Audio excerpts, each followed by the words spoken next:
언제나 필승! 네, 반갑습니다. 필승입니다. 반갑습니다. 자, 이마트에 대한 이마트의 추세가 굉장히 좋죠. 정확하게 이틀 전에 이제 말씀을 드렸고, 괜찮은 흐름입니다. 영상에서 분석해드린 대로, 그대로 이제 맞은 상황이고, 이제 실적 발표가 거의 대부분의 기업들이 이제 마무리가 되면서, 이제는 또 다른 장세로 이제 넘어갈 준비를 하고 있습니다. 그래서 이러한 부분에 대해서도 장세에 대한 체크를 좀 해보실 필요가 있어요. 정확히 이날 분석을 해드렸죠. 그리고 오늘은 조정을 좀 받고 있습니다. 대략 코스피는 1.23%, 그리고 코스닥은 2.31% 이제 조정을 받고 있는데, 조정에 대한 우려감이 이제 어느 정도는 좀 올라오는 시기라고 보고 있어요. 물론 제 필승 멤버들 같은 경우는 이미 다 알고 있었습니다. 제가 며칠 전에 정확히 제가 쓴 글을 좀 어느 정도만 멤버 전용 글인데 어느 정도만 좀 말씀을 드리겠습니다. 물론 이러한 조정이 저는 앞으로 더 이어질 수도 있고 이어지지 않을 수도 있지만 중요한 건 그런 것 같아요. 중요한 거는 이 시장이 그럼 여기서 끝날 것인가 혹은 끝나지 않을 것인가, 이게 저는 가장 중요하다고 보고 있습니다. 일단 대략 4일 전에 정확하게 4일 전에 이제 필승 멤버 전용 커뮤니티에서 이제 글을 써드렸습니다. 자, 미중 패권 다툼이 다시금 수면 위로 오르고 있습니다. 그것도 아주 강하게 말이죠. 서로 말폭탄을 주고받는 것을 넘어 이제는 각 국가의 핵심 기업들을 옥죄고 있으며, 더 나아가 대만 앞바다에서 국지전을 벌일 준비까지 하고 있는데요. 설상가상으로 미국 기준으로는 코비드19가 이제 지속되면서 경기가 아주 안 좋아지고 있는 것으로 보이고 있습니다. 여전히 미국은 2천만 명 가량이 실업 상태에 있으며, 이는 대공황 이후로 가장 높은 실업률입니다. 쉽게 말해 자동차를 살 수 있는 잠정 인구가 2천만 명이 줄어든 것이죠. 경기 하락이 지속되니 최고점을 돌파하고 있는 저축률로 인해 소비 감시가 심화되고 있고, 기업들의 이익 감소와 경기 하락이라는 악순환이 지속되고 있는 상황입니다. 결국 미중 패권 다툼의 심화, 그리고 미국의 경기 하락이 시장 하락을 불러올 수 있다고 생각합니다. 이러한 이유로 저는 현금 비중을 유지하고 있는 것이고요. 그런데 말입니다. 설사 시장이 하락한다 한들 크게 걱정할 필요까지는 없어 보입니다. 저는 이 현금으로 시장이 하락한다면 아주 강하게 추가 매수를 이어갈 생각입니다. 우선 미국의 연준은 하고 글을 이어가고 있습니다. 제목은 시장이 하락하더라도 놓치지 말아야 할 것. 지난번에 써드렸던 인재가 언제가 됐든 결국 올 땡땡에 대비하라의 속편이 될 것 같습니다. 라고 글을 시작하였습니다. 지금 오타가 하나 있으니까 수정하고 넘어가겠습니다. 결국 이러한 부분에 대해서는 정확하게 맞았죠. 4일 전에 조정을 좀 말씀을 드렸고, 현금 비중을 유지를 해야 된다. 더 이상 매수를 해서는 안 된다라고 말씀드렸고, 그대로 해외 증시도 마찬가지고 국내 증시도 마찬가지고 그대로 맞아 떨어지고 있습니다. 다만 며칠 전에 분석해드렸던 이마트는 오늘 또 급등을 했죠. 결국 시장이 하락하더라도, 시장 정세가 조정을 보이더라도 오를 종목은 오릅니다. 그리고 어제 필승 멤버 전용으로 한 기업을, SOC 핵심 기업을 말씀을 드렸고 매수했다라고 공개적으로 밝혀드렸습니다. 그리고 가지고 있는 현금 자산만 시가총액의 70%가 넘고요. 더불어서 풍력 관련주를 핵심 기업입니다. SOC에서는 당연히 국내 1위겠죠. 그리고 이러한 기업들도 결국 오늘 급등했습니다. 오늘 급등했고 시장 장세가 조정을 보이더라도 결국 오를 기업은 오를 때가 오면 오릅니다. 그것이 좀 중요하다고 보고 있어요. 자, 그러면 저는 어떤 장세를 보고 있는가 좀 장기적인 관점에서 말씀드리겠습니다. 일단 지금의 장세는 물론 필승 라이브에서는 말씀을 드렸지만, 필승 라이브에서는 2000년대 초반과 비슷한 업종들이 있다고 말씀드렸고, 이번에 말씀드릴 시점은 업종이 아니라 시장 전체입니다. 그리고 시장 전체도 국내 증시만 하는 게 아니라 전 세계 증시를 말씀드리는 것입니다. 일단 저는 1920년대와 가면 갈수록 닮고 있다고 보고 있어요. 1920년대와 굉장히 비슷해지고 있다. 그 이유는 일단 연도별로 말씀을 드릴게요. 일단 1914년부터 1918년까지가 1차 세계대전이었죠. 그 1918년에 1차 세계대전이 끝나자마자 이게 정말 운이 안 좋은 것인지 혹은 오히려 기회로 작용한 것인지 모르겠지만 스페인 독감이 발생했습니다. 전체 인구 중에서 확진자는 1%였고요. 0.2% 정도가 사망했습니다. 이건 뭐 지금의 코비드-19 사태와 비교해서는 엄청난 그런 이제 전염병이죠. 참고로 이 코비드-19 같은 경우가 이제 1%, 전 세계 인구의 1% 정도, 그리고 0.2%가 사망했는데 스페인 독감 같은 경우는 전 세계 인구의 무려 28%가 감염되었고요. 그리고 3% 정도가 사망을 했습니다. 전 세계 인구 대비 3%가 사망한 겁니다. 지금의 코비드-19와는 전혀 차원이 다르죠. 다만 그럼에도 불구하고 그때는 지금 같은 금융 시스템 그리고 연준 시스템이 없었기 때문에 경제에 대한 타격이 굉장히 심했습니다. 그럼에도 불구하고 그런데도 1920년 이후에 어땠습니까? 엄청난 급등이 있었죠. 그리고 이 급등을 이끌어냈던 것은 역시나 세계 1차 세계대전 1차 대전을 필두로 한 기술의 발전이었습니다. 기술의 발전. 결국 어떠한 것이 있든 혹은 어떠한 위기가 오든 인간은 그것을 극복해냈고 오히려 훨씬 더 폭등을 해줌으로써 완전히 그 안 좋았던 부정적인 기운을 씻어버리는 그런 모습이 나타났던 것입니다. 사실 인간은 본능적으로 낙관적이죠. 그리고 자신이 기억하기 싫었던 것은 쉽게 잊어버립니다.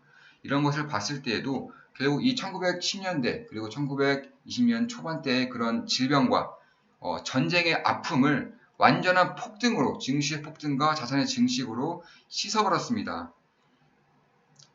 사실 이러한 부분은 좀 지켜볼 필요가 있어요. 왜냐하면 지금 역시나 코비드-19로 인해서 혹은 막대한 돈풀기로 인해서 기술의 발전으로 인해서 전쟁과 비슷한 상황이다. 그러니까 경제적인 전쟁이다. 혹은 정치적인 전쟁이다. 아니면 미중 패권 다툼이 있기 때문에 실질적인 전쟁이다라고까지 이제 말을 하는 전문가들도 있습니다. 더불어서 스페인 독감에 비할 수는 없지만 그래도 코비드-19라는 전 세계적인 전염병이 이제 돌았고 이로 인해서 엄청난 돈이 풀리고 있는 그런 상황입니다. 결국 미중 패권 다툼은 기술의 발전을 훨씬 더 빠르게 일으키고 있는 것이고요. 그리고 코비드-19로 인해서 엄청난 돈이 전 세계로 풀리게 되는 그런 모멘텀을 만들어내게 된 것이죠. 1920년대도 지금과 비슷한 그런 전초 사건들이 있었던 것입니다. 그러면 그때 그 기술 발전이 어떤 것들 위주로 일어났는지 간략하게나마 말씀드리겠습니다. 가장 대표적으로는 이거죠. 가장 대표적으로는 역시 자동차입니다. 자동차. 포드가 이때 생겼습니다. 포드가. 결국에는 이런 자동차 기술로 인해서 엄청난 시간을 아낄 수 있게 된 것이고요. 더불어서 통신 기술이 발달했습니다. 통신 기술. 이때부터 전화가 됐었고 라디오가 됐었던 것입니다. 전화와 라디오가 가능했었습니다. 그리고 그 다음으로 이제 교통 기술, 그러니까 뭐 지하철, 전차 혹은 도시화로 인한 고속도로라던가 철도의 증설이 있었습니다. 참고로 이때 도시화율이 23%에서 50% 이상으로 증가했습니다. 그런데 말입니다. 지금 2020년 기준으로 도시화율이 70%가 안 됩니다.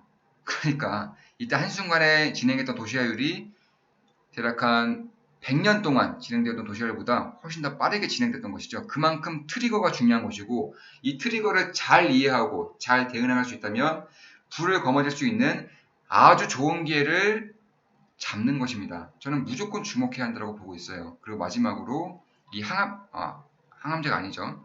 항산화제. 그러니까 이 페니실린이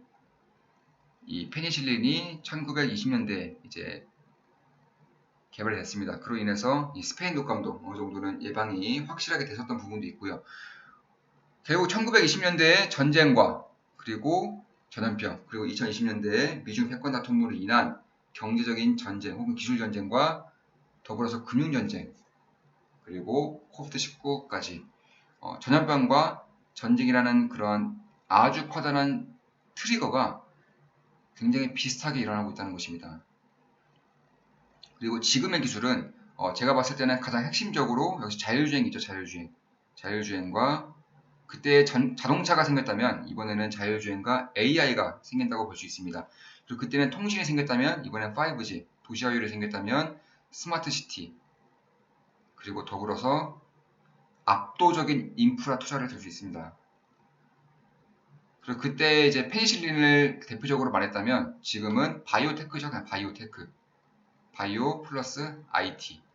원격 의료와 혹은 인공지능을 통한 임상 시스템, 혹은 CMO 시스템, 아니면 여러 질병들, 특히 항암제를 필두로 한 바이오 신약들, 이런 것들이 기술의 발전을 더욱더 앞당기고 있다고 이제 보시면 될 것 같습니다. 그리고 이러한 기술의 발전을 통해서 인류의 삶은 훨씬 더 풍요로워지는 것이고, 혹은 시간이 많아지는 것이죠. 제가 지난번부터 말씀드렸던 시간을 잡아먹을 수 있는 기업, 혹은 인류의 풍요, 그러니까 인플레이션을 잡아먹을 수 있는 기업에 장기 투자라고 지속적으로 말씀드리고 있습니다. 국내 기업에서는 대표적으로 인플레이션을 잡아먹을 수 있는 CA제일제약을 말씀드렸고요. 기술의 발전으로는 뭐 엑시콘, 네오셈 같은 기업을 말씀드렸죠. 전부 다 150% 이상 상승을 했습니다. 그리고 해외로 나아가서도 어마무시한 기회들이 있는 것은 분명합니다. 저는 이런 것들을 그대로 보고 있고, 가장 최근에는 시간을 잡아먹을 수 있는 디즈니를 말씀드렸고요. 매수하자마자 급등을 했고, 이건 뭐 필승 멤버들에게만 이제 말씀을 드렸었는데, 저 역시나 그 당시에 매수를 했었고 이미 꽤나 수익이 나고 있는 그런 상황입니다. 그 외에도 이런 IT라던가 소프트웨어, 특히나 이 전반적인 헬스케어를 잡아먹을 수 있는 굴지의 기업들, 그러니까 지금은 굴지의 기업은 아니지만 앞으로 10년간 굴지의 기업이 될 가능성이 굉장히 높은 기업들, 이런 기업들의 장기 투자를 하여야지만 굉장히 부를 잃을 수 있는 엄청난 기회를 얻을 수 있다는 것입니다. 그리고 이번에는 그때와 다른 점이 하나가 있습니다. 딱 하나가 있다고 한다면 이 엄청난 돈입니다. 엄청난 돈. 그때는 기술의 발전으로 인해서 전 세계 증시에 부흥을 일으켰다면, 이번에는 기술의 발전과 추가로 엄청난 돈이 풀린다는 점, 그리고 이런 돈은 필연적으로 인프라 투자로 갈 수밖에 없다는 점을 저는 염두를 해 두어야 한다고 생각하고 있습니다. 전 세계적으로 가장 화두는 누가 뭐래도 리쇼어링이죠. 리쇼어링. 이것이 다른 말로 무역 장벽이라고 합니다. 지금 전 세계적으로 뭐 미국도 마찬가지고 대한민국도 마찬가지고 일본도 마찬가지고 특히 중국은 더더욱 중요한 문제죠. 바로 이 고용률입니다. 그런데 이런 고용률은 리쇼어링을 통해서 가장 빠르게 해결할 수 있을 것이다라고 정치인들을 보는 것 같습니다. 추가로 인프라 투자가 있겠죠. 그러니까 지금은 전 세계 무역 경제죠. 특히 이런 수출 비중이 높은 국가들, 뭐 한국도 그럴 수 있고요. 대만, 아니면 동남아시아 국가들, 아니면 유럽의 국가들 중에서도 좀 수출 비중이 많은 국가들, 이런 국가들을 좀 볼 수가 있습니다. 그리고 이런 리쇼어링 정책은 뭐 한국의 반도체, 대만의 반도체 이런 최첨단 산업이 아니라, 그런 산업은 하고 싶어도 못하죠. 그것이 아니라 단순한 플라스틱 제품들, 혹은 단순한 뭐 공산품들, 고무, 이러한 단순한 제조업은 리쇼어링이 충분히 가능하다는 것입니다. 이런 리쇼어링을 통해서 과강 국가들, 그러니까 경쟁력이 있는 국가들은 고용률을 늘리고자 굉장히 많은 노력을 할 것이고, 그와 반대되는 국가들, 그러니까 수출했던 그런 가벼운 공산품들, 기술력이 그다지 필요하지 않은 공산품들, 혹은 원재료들을 이제 수출을 해왔던 그런 국가들은 가면 갈수록 어려워지겠죠. 저는 이러한 국가들, 예를 들어서 뭐 아르헨티나던가 뭐 그리스, 아니면 여러 동남아 국가들, 뭐 미얀마, 태국, 이런 국가들은 사실 수출적인 부분에서 가면 갈수록 경쟁력을 잃을 수밖에 없을 것이라고 보고 있습니다. 그리고 이러한 리쇼어링 정책은 가면 갈수록 심화될 것이고, 그 과정에서 필연적으로 물가의 상승은 일어날 것입니다. 생각해 보십시오. 동남아에서 혹은 중국에서, 인도에서 생산되는 것들이 독일, 일본, 미국에서 생산된다고 생각을 해보십시오. 결국 설비 투자라던가 혹은 인건비에 대한 상승이 어마무시하기 때문에 이를 소비자에게 기업들은 전가시키려고 하는 것이고, 소비자에게 전가시키지 못하는 기업들은 당연히 도태될 것이고, 소비자에게 전가시킬 수 있는 기업들만 살아남을 것이며, 그 살아남은 기업들은 도태된 기업들이 가지고 있는 점유율까지 흡수를 시키며 빠르게 성장을 해나갈 것입니다. 이런 부분을 항상 염두를 해두셔야 되는 겁니다. 더불어서 인프라 투자가 저는 드디어 시작된다고 보고 있습니다. 그래서 이제 며칠 전에 며칠 전에 인프라 투자 핵심 기업을 말씀드렸고 이미 뭐 오늘 급등을 했습니다. 어제 말씀드렸고 오늘 급등을 했어요. 그리고 이런 기업들은 반드시 봐야 된다고 보고 있어요. 일단 올해까지는 준비 기간이라고 본다면 내년 2021년부터 2022년부터는 본격적인 시작이 있을 것이고요. 이 시기를 전후로 해서 전이 낫겠죠. 이 시기를 전에 핵심 기업들, 인플레이션에 대한 핵심 기업들이 급등하는 사태가 발생할 것입니다. 뭐 광산 기업을 들 수 있고요. 저는 이미 필승 멤버들에게 광산 핵심 기업을 하나 매수를 했고 말씀을 드렸고 분석을 해드렸습니다. 이런 광산 기업이라던가 혹은 핵심 물동량과 관련된 기업들 아니면 오히려 인프라 투자에 들어가는 건자재 기업이라던가 산업재 기업들도 저는 큰 기회가 있을 수 있을 것이라고 보고 있습니다. 그 중에서도 경쟁력이 없는, 그러니까 파산 직전인 그런 기업들이 아니라 경쟁력이 있는 기업들, 예를 들어서 유럽의 많은 엔지니어링 기업들 혹은 플랜트 건설 기업들이 지금 파산 직전이라고 하죠. 그에 반해서 대한민국의 건설 기업들 같은 경우는 여전히 사상 최대의 현금을 가지고 있고 부도와는 거리가 굉장히 멉니다. 이런 기업들도 결국에는 저는 2022년 전후로 해서 기회가 반드시 올 것이라고 보고 있고 이들 기업들 중 핵심 기업 한 기업은 저는 장기 투자할 수 있는 그런 모멘텀이 만들어지고 있다고 보고 있습니다.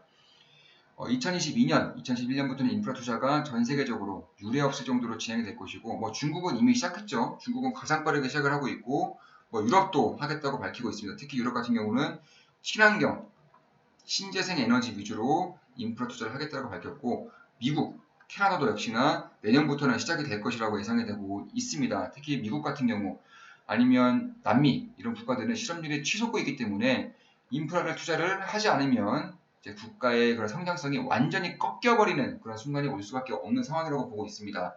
이러한 상황에서는 인프라 투자를 통해서 삽질하는 거죠. 삽질하면서 일용직 노동자들 혹은 기술자들을 빠르게 키워냄으로써 기술자들을 고용을 시키는 것입니다. 더불어서 뭐 남미는 뭐 당연히 해야 된다고 방금 말씀드렸죠. 그리고 이런 전 세계적인 인프라 투자, 뭐 대한민국도 이번에 정부가 정책을 선회하면서 3기 신도시를 필두로 전체적인 인프라 투자에 돌입할 것이라고 이제 저는 그렇게 예상을 하고 있습니다. 분명히 맞을 것이라고 보고 있고, 뭐 일본도 역시나 적자 재정을 통해서 이미 빠르게 할 준비를 하고 있습니다. 그리고 이러한 부분에서 좋아질 수밖에 없는 이런 신기술에 관련된 완전히 새로운 기업들 혹은 전통 산업이지만 인프라 투자, 이 풀리는 돈들을 막대하게 잡아먹을 수 있는 그런 소비자에게 전가시킬 수 있는 가격의 증가를 전가시킬 수 있는 핵심 기업들 혹은 인프라 핵심 기업들은 저는 반드시 봐야 한다라고 보고 있습니다. 이러한 부분을 항상 생각하시면서 투자하시길 바라겠습니다.